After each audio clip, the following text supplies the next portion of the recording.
Dans les acclamations, il est bon, il est fidèle. Il est bon, il est fidèle.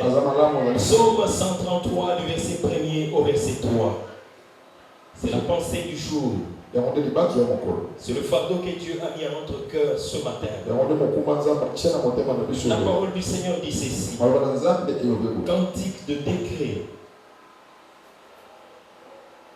Voici qu'il est agréable, qu'il est doux pour des frères de demeurer ensemble. C'est comme l'huile précieuse qui est répandue sur la tête, descend sur la barbe d'Aaron. Ce rassemblement des frères donne l'image de cette huile qui est versée sur la tête d'Aaron. Nous allons comprendre pourquoi cela nous donne ce reflet-là.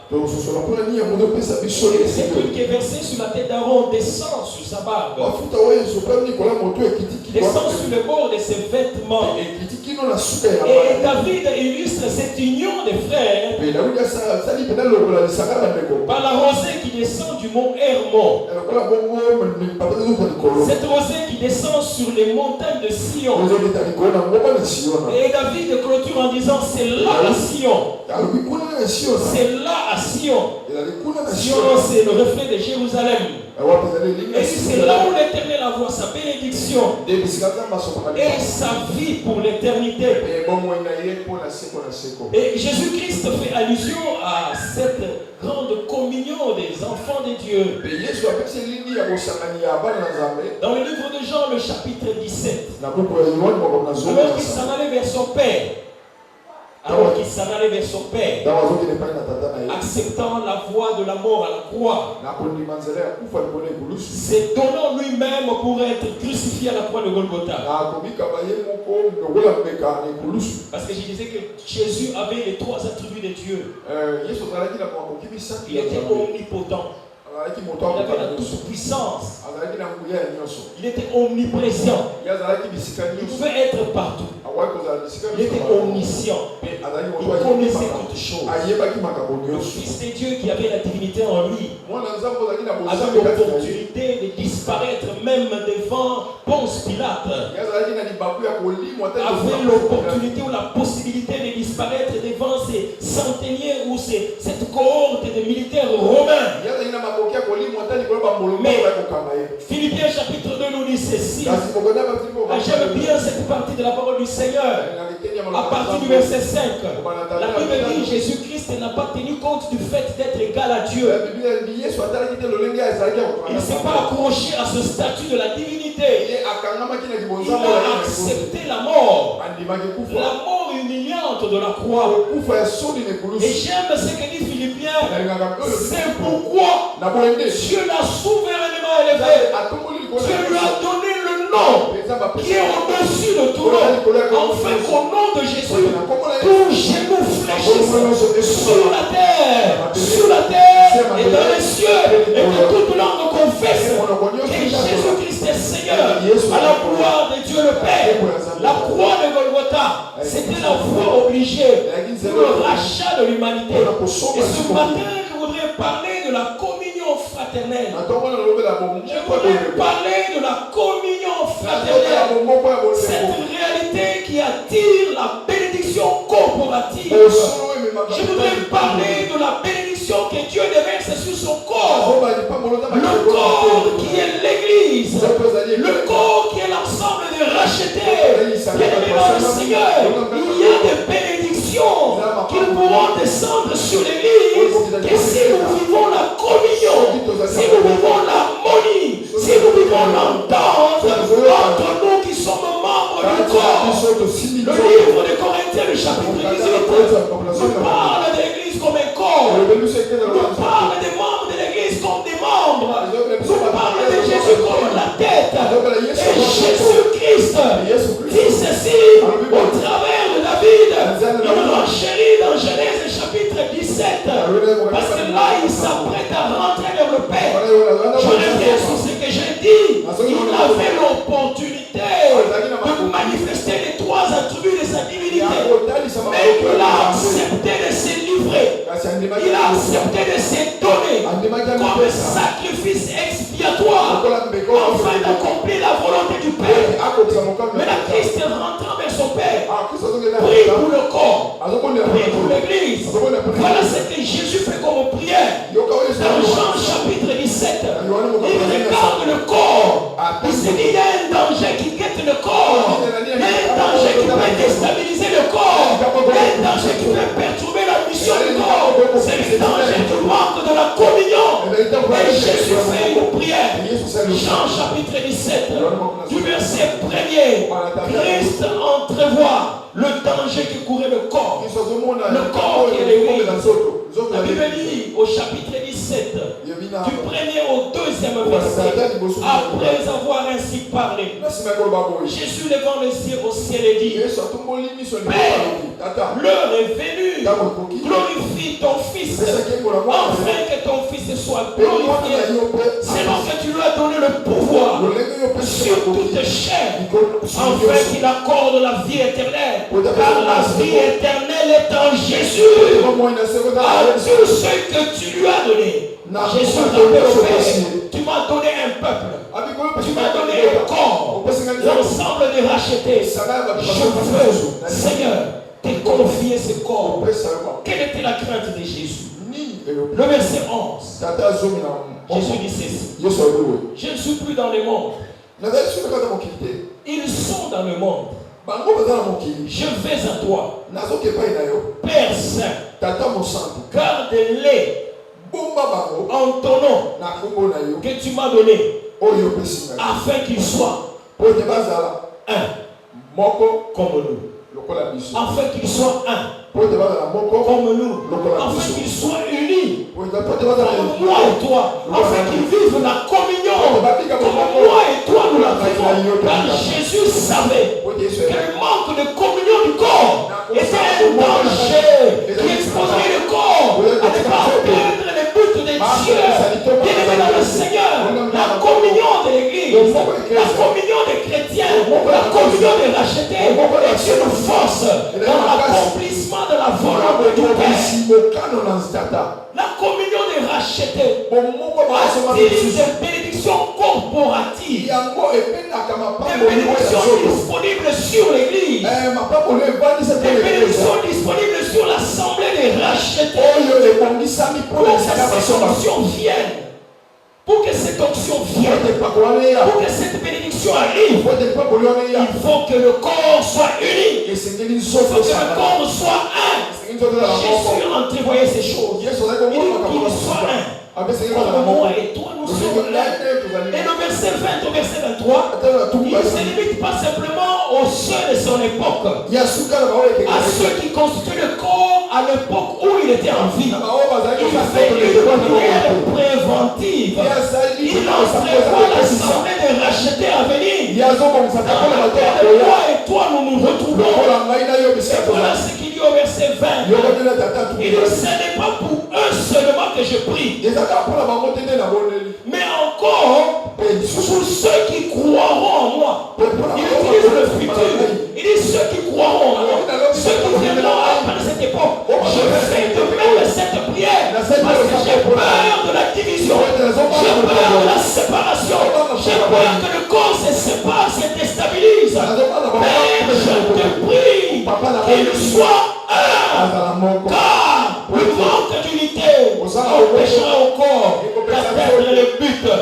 Il ne serait pas simplement pour eux que je prie, mais encore pour ceux qui croiront en moi par leur parole. Ah oui, il y a l'église primitive. Vous avez le devoir de prêcher aussi, d'annoncer aussi le salut, d'accompagner des hommes et des femmes à rentrer dans le corps. J'ouvre la parenthèse pour dire la semaine prochaine, c'est la semaine évangélique où nous accomplissons le mandat de Jésus, où nous viendrons gagner des âmes à Dieu, où nous viendrons faire entrer les gens dans le corps. Nous l'appelons semaine évangélique. Tu peux prévenir au samedi. Ceux qui ont vu le groupe de l'église ont vu ces jeunes avec des polos, avec des pancartes parlant de Jésus, avec la musique en train de chanter, en train d'attirer les hommes et les femmes pour leur dire, nous avons séminaire évangélique parce que nous voulons que le corps s'élargisse, nous voulons que la famille de la Jésus croisse, et c'est ça la mission que Jésus fait. Et Jésus fait une prière préventive. Il dit à son Père, je prie non seulement pour ceux de mon époque. Verset 20, Jean chapitre 17. Mais je prie aussi pour ceux qui croiront en moi. Par leur parole. Tu as l'exigence de parler de Jésus. Tu as l'exigence d'annoncer Jésus. Afin que le corps croisse. Afin que tous soient un. Comme toi, le Père. Tu es en moi et que je suis en toi, afin que eux aussi soient un en nous, afin que la force de la communion fraternelle réside dans le fait qu'elle n'est pas l'effort simplement de racheter.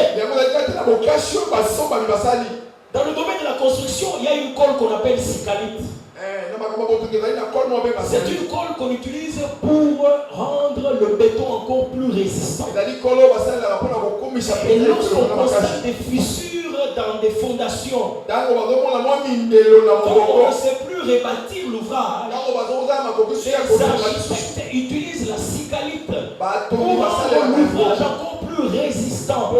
La cycalite de la communion fraternelle, c'est que cette communion de l'Église est assise sur la communion du Dieu le Père, Dieu le Fils et Dieu le Saint-Esprit. C'est ça notre force. Nous tirons la force de cette communion sur l'unité de la Trinité en Dieu. Et c'est comme ça que Jésus rappelle son Père. Qu'ils soient un comme moi en eux. Toi en moi, la cycalite spirituelle, moi en eux, toi en moi, afin de rendre cette unité indestructible, afin qu'ils soient parfaitement un. J'aime le français de la Bible, j'aime le français des écrits. La Bible ne signifie pas dire afin qu'ils soient un, mais la Bible ajoute ces mots parfaitement un. Que cette unité soit une unité à la perfection. Que cette unité soit une unité qui ne peut pas être forgée par un homme, mais une unité que Dieu seul peut faire.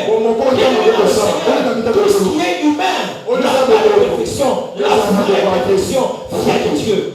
Et Jésus dit, afin qu'ils soient parfaitement, la force de l'unité de l'Église, c'est parce qu'elle est ancrée sur l'unité de la Trinité. Dieu le Père, Dieu le Fils et Dieu le Saint-Esprit. Et Jésus fait cette prière. Ce matin, Dieu me met encore à cœur de dire à l'Église, il y a certaines bénédictions qui doivent arriver. Et ces bénédictions n'ont besoin que de l'unité de l'Église, que de l'unité du corps. Je me suis livré à un exercice sur la définition de la communion. Parce que nous allons parler des 4 facteurs qui manifestent la vraie communion fraternelle. La vraie communion du corps.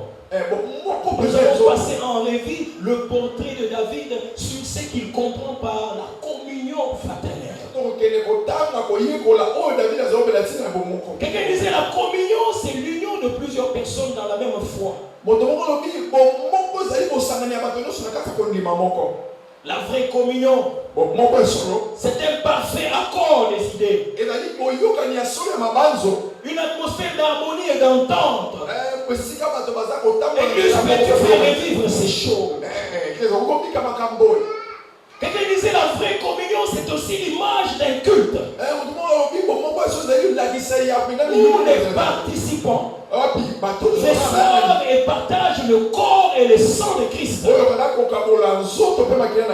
sous l'espèce du pain et du vin. C'est ce sacrement-là que nous appelons la scène. En réalité, nous le partageons pour manifester notre unité à la divinité et à la divinité qu'est Jésus. La communion, c'est aussi la communauté de foi de tous les membres de l'église. De tous les membres de l'église.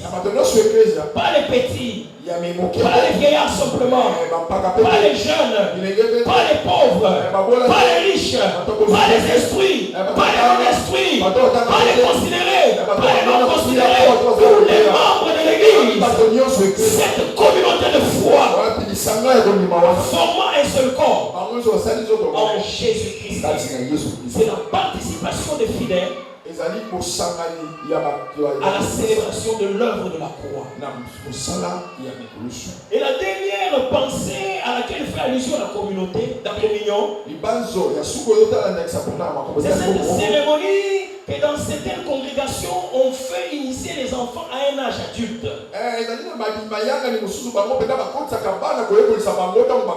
On obtient les enfants à un âge de la raison. Et dans cette pensée, il y a la pensée de la maturité. Une église qui vit ou un corps qui vit la véritable communion fraternelle a atteint le stade de la maturité. A appris à transcender les différences, à transcender les appartenances, à transcender les origines, à transcender les états même de l'état de la vie sociale dans la société, mais à privilégier l'essentiel, qui est le corps du Christ. Qui est le corps du Christ. La communion fraternelle manifeste la maturité d'une communauté. Quel est le tableau que David nous donne dans le psaume 133? Car c'est lui l'écrivain de ce psaume. J'aime la première image. David nous parle d'Aaron. Aaron, c'est le premier sacrificateur initié dans le sacerdoce. David, parlant de l'huile sur la tête d'Aaron, on ne parle pas d'un geste anodin. L'huile placée sur la tête d'Aaron était l'image de la consécration. Était l'image de la bénédiction spirituelle. David nous voit dans la communion des frères. Un commentateur biblique dit ceci, en parlant de cela, il faisait allusion aux descendants d'Abraham. Et ce matin, nous parlons des descendants d'Abraham spirituels qui ont reçu Jésus comme leur Seigneur et leur Sauveur. Ceux-là sont des frères. Ceux-là ont été rachetés. Peu importe leurs origines, peu importe leur tribu, peu importe leur niveau social. En Jésus, nous sommes tous frères et sœurs. Et David voit cette unité. Et dit que sur cette unité-là, il y a une bénédiction spirituelle. Et il va plus loin. Il parle du mont Hermon. Quelqu'un disait le mont Hermon serait le pic le plus élevé au-delà de Jérusalem. Le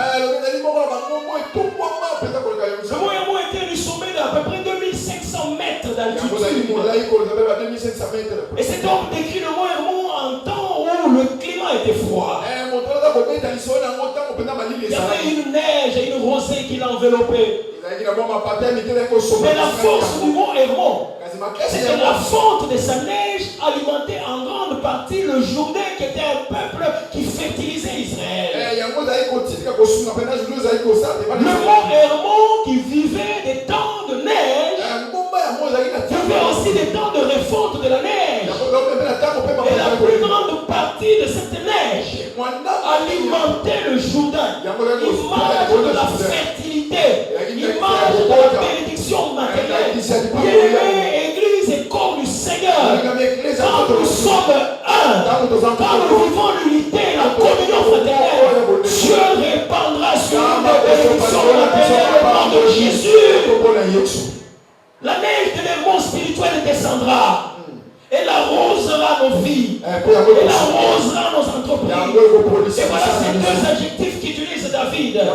Il dit cela est agréable. La vraie communion fraternelle apporte tout ce qui est agréable. Donne à mon frère et à ma soeur d'avoir le désir de rester avec moi. Ce qui est agréable donne un plaisir. Ce qui est agréable donne une satisfaction. Église du Seigneur, nos frères avec nous. Car c'est cela que nous parlons ce matin. La communion fraternelle.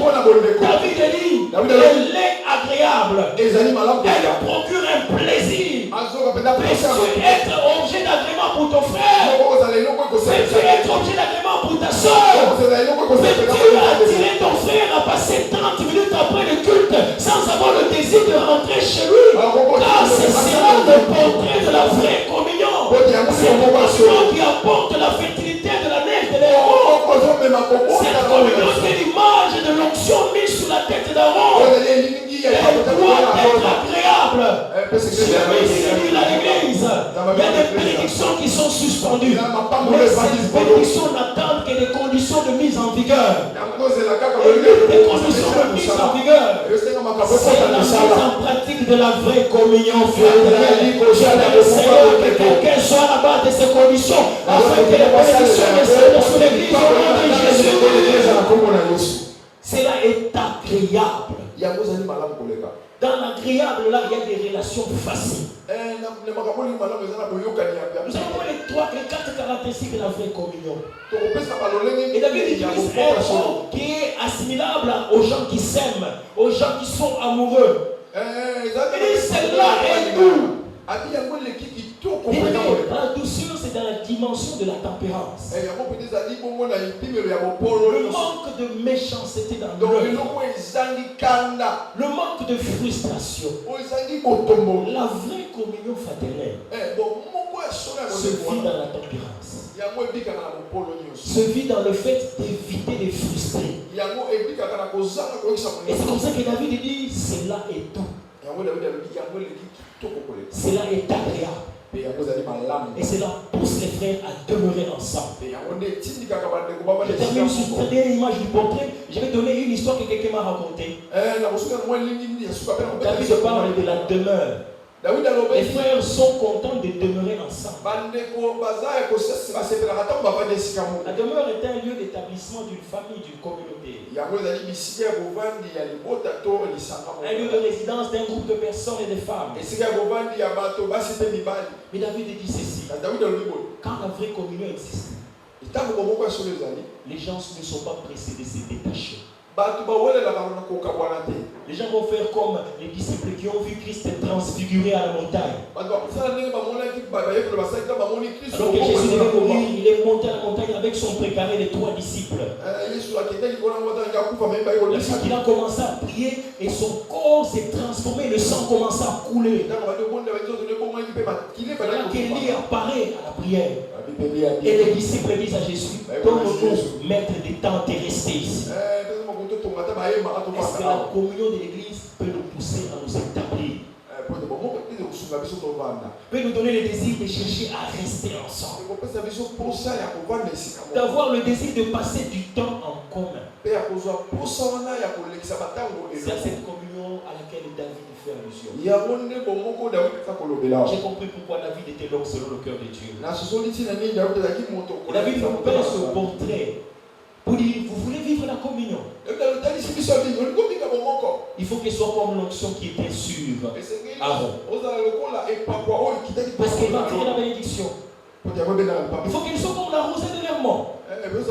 Parce qu'il va apporter des bénédictions matérielles. Il faut qu'il soit agréable et doux. Il m'a raconté comment il a appris à aimer les tableaux et la peinture. J'ai grandi au village. J'ai fait toutes mes études jusqu'en 6e secondaire là. Je me suis retrouvé à Kinshasa pour étudier à l'UPEN à l'époque. J'ai commencé à avancer dans mes études. Je suis arrivé à l'âge d'aimer et de chercher une femme pour me marier. Je suis tombé sur une demoiselle. J'avais des demandes mystiques et compliquées. Mais c'est emmène-moi aller visiter là où il y a des tableaux de décoration. J'étais pas habitué dans mon village où j'ai monté aux arbres, où j'ai lancé des pierres pour faire descendre les mains, à voir des tableaux de décoration. Elle me disait, sélectionne-moi des papillons. Parce que j'ai appris à connaître les types de papillons. papillons. Il dit, chez mon village, j'allais au ruisseau, j'allais puiser de l'eau. Mais à cause de l'amour, je suis devenu le chercheur des papillons, le collecteur des papillons, l'amoureux des musées et des portraits, l'amour véritable pour Dieu va t'aider à peindre le beau tableau de la communion fraternelle au nom de Jésus. Va faire de toi l'artisan de la véritable communion dans l'église. 4 caractéristiques de la vraie communion fraternelle. Elle est authentique. Elle est authentique. Elle doit être vraie. Elle doit exprimer ce que le cœur a. Elle doit exprimer les vrais sentiments pour son prochain. Elle doit se vivre dans la franchise. La vraie communion fraternelle n'est pas hypocrite. Dans ma langue maternelle, on dit quelqu'un qui a 2 visages est un hypocrite. J'aime cette illustration. Ils ont le visage de la gentillesse, mais en réalité, il te hait. La vraie communion fraternelle doit dire à l'autre, je suis blessé, je ne suis pas content. La vraie communion fraternelle va manifester ce qui vous dérange. La vraie communion fraternelle ne garde pas la rancune. L'église du Seigneur, cela bloquera la visitation du mot aimant sur l'église. Authentique. Elle se vit dans la vérité. Deuxième caractéristique de la vraie communion fraternelle, elle est réciproque. Ah oui, je manifeste mon amour, je manifeste mon attachement. Moi aussi, je te manifeste. C'est moi, c'est gênant de voir dans l'église des gens qui ne se saluent pas. À l'époque, d'abord, nous avons prié avec le professeur Kalomon Bikai. Il était directeur de cabinet du chef de l'État Mobutu de l'époque. Mais je n'ai jamais prié lors d'une veillée à la borne. Je ne sais pas si c'est un privilège, j'ai eu la grâce d'être à côté du professeur Kalongo. Et je n'oublierai jamais l'image qui m'a reflété. Il avait une chemise manche courte. Il frappait à peine les mains. Il frappait juste les bouts des doigts. Il regardait les gens au travers du bout de ses yeux. Avec ses lunettes de directeur de cabinet. Mais il se disait être à l'église. Il rejetait les salutations par son attitude. La vraie communion fraternelle doit donner mais aussi recevoir. Doit s'ouvrir mais aussi se donner aux autres. C'est cette communion qui attire la bénédiction. C'est cette communion qui attirera la rosée de l'hermont sur l'église. Parce que je donne, mais aussi je reçois. Je salue, mais aussi on me salue. Je visite, et aussi on me visite. Je soutiens les faibles, mais moi aussi j'ai besoin d'être soutenu. Des fois je comprends ceux qui se plaignent. Et pasteur, moi je me donne, mais on ne me donne pas aussi. Pasteur, moi je visite, mais on ne me visite pas aussi. Et ils ont aussi raison. La vraie communion est réciproque. Chacun de nous voudrait recevoir dans la même dimension qu'il donne. Es-tu artisan de la vraie communion fraternelle? Cette communion qui attire la rosée de l'hermont sur nous. 1 Corinthiens 12, 25 dit ceci. L'apôtre Paul, le savant dans la parole, afin qu'il n'y ait pas de division dans le corps, mais que les membres aient également soin des uns et des autres. Avoir soin des uns et des autres, c'est aller voir le frère quand il est endeuillé. C'est aller voir le frère quand il est hospitalisé. Et aussi aller soutenir même son frère quand il manque. Il y a des gens qui ont été gagnés à l'église à cause simplement des soutiens financiers. Si tu bénis pour attirer quelqu'un à l'église, que Dieu te bénisse au nom de Jésus. Si tu bénis pour fidéliser quelqu'à la parole vivante des bonhommes, que Dieu te bénisse au nom de Jésus. Parce que tu mets en œuvre la vraie communion fraternelle. Tu soutiens les faibles. Tu soutiens les démunis. Je ne dis pas que l'église vive le socialisme de l'époque soviétique. Est-ce que vous savez qu'Ananias et Saphira étaient morts parce qu'ils avaient vendu leur propre parcelle? C'était leur propre parcelle. Ils ne l'ont pas volé. Ils ont vendu leur propre parcelle. Ils ont eu le fruit de cette vente. Ils ont dissimulé à la communauté. Mais comme l'esprit de l'époque était l'esprit de mise en commun, était l'esprit d'une communion extraordinaire, la Bible dit qu'il n'y avait pas de ceux qui manquaient. Ceux qui en avaient plus faisaient que ceux qui en avaient moins puissent aussi avoir quelque chose. Il y avait une onction de communion extraordinaire jusqu'à telle enseigne que même ce qui t'appartenait n'était plus à toi. Et c'est que dans le monde capitaliste aujourd'hui on ne vivra pas. Mais la pensée c'est de quoi? C'est de penser à celui qui manque, afin de vivre la vraie communion réciproque. Et que Dieu nous amène avec moi. La vraie communion fraternelle est réciproque. Et la Bible nous dit ici, dans le verset 25, du chapitre 12 de 2 Corinthiens, mais que les membres aient également soin des uns et des autres. Elle est authentique, elle est réciproque, elle se vit aussi dans la compassion. La compassion, c'est l'intérêt au malheur des autres. La compassion, c'est partager la difficulté de l'autre. Quelqu'un disait la compassion répond à deux besoins humains. Chacun de nous a des besoins. Même le pasteur est humain, il a des besoins. Et quand on est compatissant avec quelqu'un, on répond premièrement au besoin d'être compris. Celui qui passe par des temps difficiles, des fois a besoin simplement que les gens le comprennent et le soutiennent qu'il passe par des moments difficiles. Des fois le soutien même de la présence vaut même plus que les cadeaux et l'argent qu'on peut donner. J'aime Job, parce que cet homme nous enseigne par des temps difficiles. Dans Job chapitre 6 verset 14, écoutez ce que dit la parole du Seigneur. Celui qui souffre a droit à la compassion de son ami. Même quand il abandonnerait la crainte du Tout-Puissant. Même quand il abandonnerait la crainte du Tout-Puissant.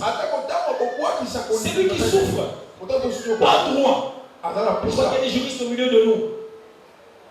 Il a droit.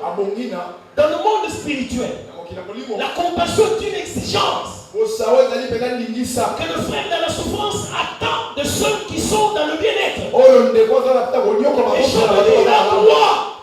Il ne supplie pas. Il ne demande pas la compassion. Mais il a droit à la compassion de son frère dans l'église. Tu as un devoir. C'est lui d'être compatissant à l'endroit de ton frère qui passe par des malheurs. La compassion répond au besoin d'être compris. Et de deux, la compassion répond aussi au besoin que nos sentiments sont pris au sérieux. Des fois, quand on passe par des temps difficiles, on a besoin que les gens réalisent que ce par quoi je passe est sérieux. Le rejet que je subis, ça m'affecte et j'en souffre.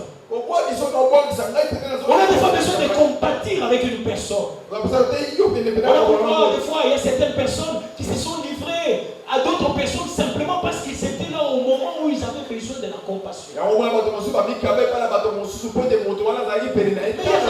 il y a des principes au Pagano. Quand elle avait des problèmes, c'est le Mopagano qui est venu à son secours. Son église l'avait abandonné. Ses frères dans le Seigneur l'ont abandonné. Quand il était dans les difficultés, c'est ce païen du coin, c'est ceux-là qui étaient là pour l'assister. Et c'est pourquoi elle a cédé, elle est partie. La vraie compassion doit se vivre dans le corps du Seigneur, notre Jésus. La vraie communion fraternelle doit se vivre dans la compassion. Et le dernier caractéristique, je vais donner les aspects pratiques de la communion dans la conclusion. C'est la miséricorde. La miséricorde. Il n'y a pas communion sans miséricorde. La miséricorde fait allusion au pardon. La miséricorde fait allusion au fait d'oublier les offenses qui vous ont été faites. La miséricorde fait allusion à la grâce qu'on accorde à une personne. La vraie communion fraternelle passera par une vie de pardon, une vie de miséricorde, une vie des offenses faites, une vie des traits tirés sur le passé.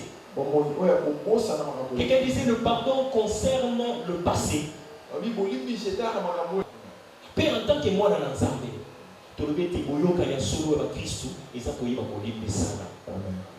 ce matin, j'ai voulu parler à l'église pour dire Dieu a des choses qu'il veut accomplir avec nous. Mais Dieu veut que nous vivions la vraie communion fraternelle. À l'image du portrait qu'a peint David dans le psaume 133. C'est cette communion que Dieu veut vivre. Mais Dieu veut qu'elle soit authentique. Soyons vrais. Soyons francs. Mais qu'elle soit réciproque. Donnons aussi parce que nous recevons. Qu'elle soit une communion compatissante. Qu'elle s'intéresse aux autres. Qu'elle comprenne les difficultés des autres. Qu'elle se mette à la place des autres. Mais aussi qu'elle soit une communion de miséricorde. Une communion qui accorde le pardon. Ça, c'est là que Dieu appelle l'église du Seigneur. L'église qui est corps doit d'abord vivre, répandre aussi ce parfum à l'extérieur. Le parfum ne s'arrête pas simplement dans une salle. Peu importe les portes et les fenêtres qu'il y a, mais le parfum se répand partout ou dans l'environnement qui est en train de clôturer la salle, parce qu'il est appelé à se répandre. J'ai pris que les effets de la communion sautent même au-delà de l'église, qu'elle affecte même ton voisinage dans le quartier, afin que les gens voyant ta vie, les gens aient le goût de venir à l'église. Est-ce que quelqu'un peut dire amen avec moi? Romains chapitre 12 nous donne les aspects pratiques de la communion. Le verset 10 du chapitre 12. Romains nous dit ceci. Par amour fraternel, soyez pleins d'affection les uns pour les autres. Par honneur, usez de prévenance réciproque. De prévenance réciproque. L'aspect pratique de la communion. Le verset 13. Pourvoyez aux besoins des saints. Exercez même l'hospitalité. La pratique de la vraie communion. Verset 15. Réjouissez-vous avec ceux qui se réjouissent. Pleurez avec ceux qui pleurent. L'aspect pratique de la vraie communion. Et le verset 16. Ayez le même sentiment les uns envers les autres. N'aspirez pas à ce qui est élevé, mais laissez-vous attirer par ce qui est humble. J'ai compris que dans les relations humaines, la capacité de l'humilité joue toujours. Il y a certaines relations qui ne démarrent pas parce qu'il y a une dimension de suffisance. Une dimension de toute connaissance. Il y a un jeune qui m'a parlé d'un papa de cette église. Il me dit, papa, ce papa m'enseigne. Il est humble même pour apprendre des plus petits, des moins âgés. Quand il ne connaît pas, il accepte d'apprendre. Il accepte d'être enseigné. L'humilité te fera vivre, te fera artisan. C'est la votre communion fraternelle. La Bible n'a pas tenu compte du fait qu'il était Dieu. Il s'est humilié. Il a pris le standard humain. Il est descendu de son trône divin. Il a revêtu le corps, afin de souffrir ce que je souffre, de sentir ce que je sens, parce que Christ voulait me sauver. Un missionnaire nous parlait d'un blanc qui est venu apporter la parole en Afrique. Il est arrivé dans une contrée lointaine. Il a observé son environnement. Il s'est dit, ces gens ne comprendraient jamais l'évangile qu'il allait prêcher. Il a opté pour la pratique. Chaque matin, il allait au ruisseau. Quand il voyait une femme en train de puiser de l'eau, il venait, il l'aidait pour transporter de l'eau. Et quand il passait quelque part, il voit des enfants en train de chercher d'être aidés. Il vient, il les aide. Je n'oublierai jamais. Un jour, dans le cadre de mon travail, je suis parti en mission de service dans un village à Kananga. Là où il y a les bien-aimés qu'on appelle les Babinji. C'est une tribu qui est au Kananga. Alors on était parti pour les ouvrages. Et j'arrive là, je vois une blanche. Et chaque jour à midi, elle réunissait les enfants du village. Et leur donnait le soya.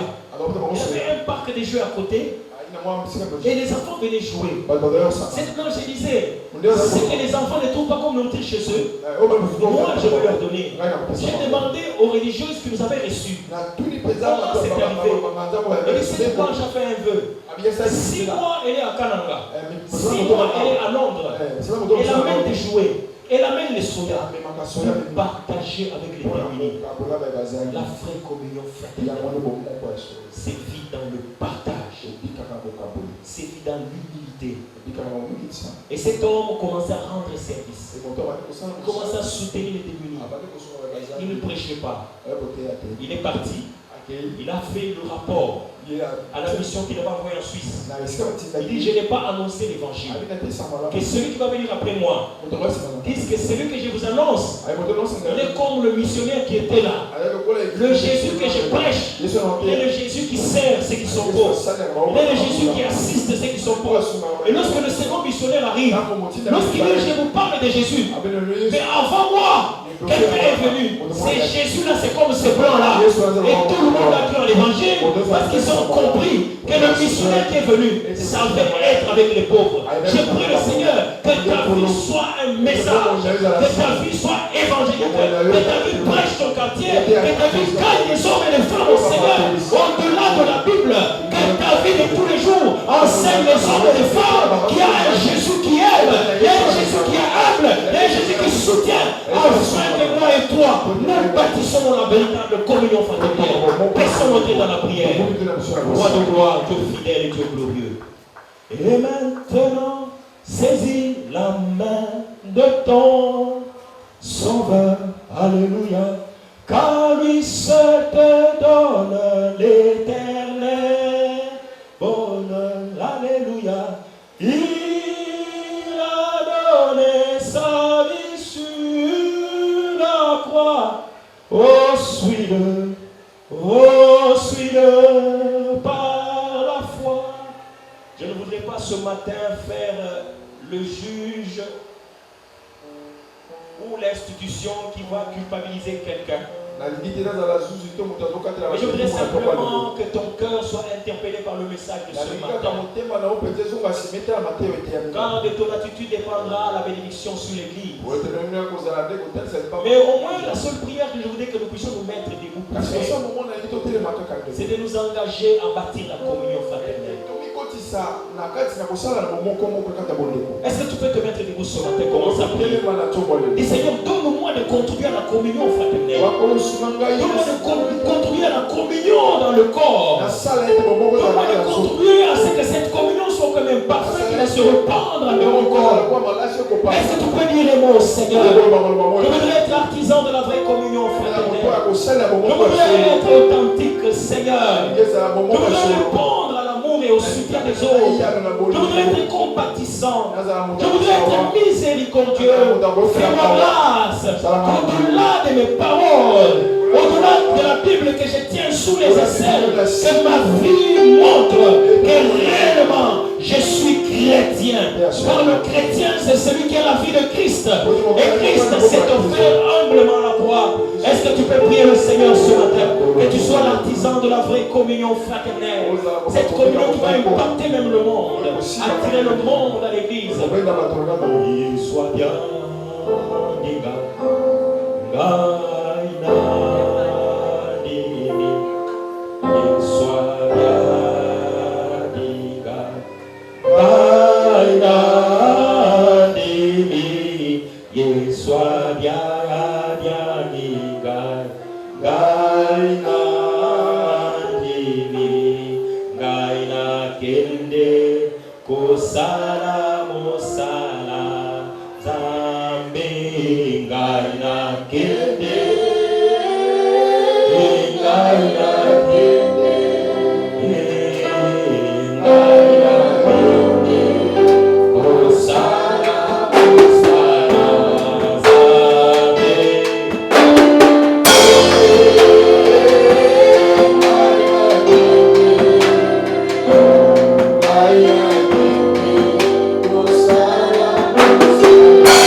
Et l'église primitive nous l'a appris. Aucun n'était pauvre.